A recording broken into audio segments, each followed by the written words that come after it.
మీరెప్పుడైనా ఒంటరిగా ఉన్నప్పుడు పక్కన గది నుండి ఎముకలు నలిపే శబ్దం విన్నారా? విజయ్ సాఫ్ట్వేర్ ఇంజనీర్ తన కొత్త ఫ్లాట్లోకి షిఫ్ట్ అయ్యాడు.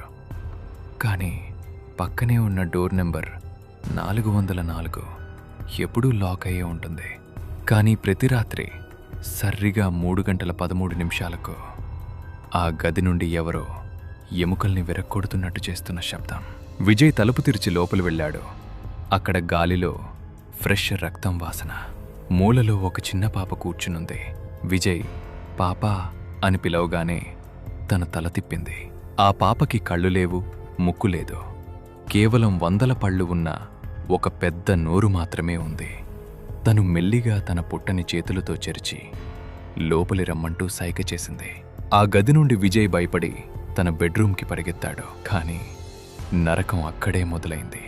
నెక్స్ట్ ఎపిసోడ్ కోసం సబ్స్క్రైబ్ చేసుకోండి. నచ్చితే లైక్ చేయండి.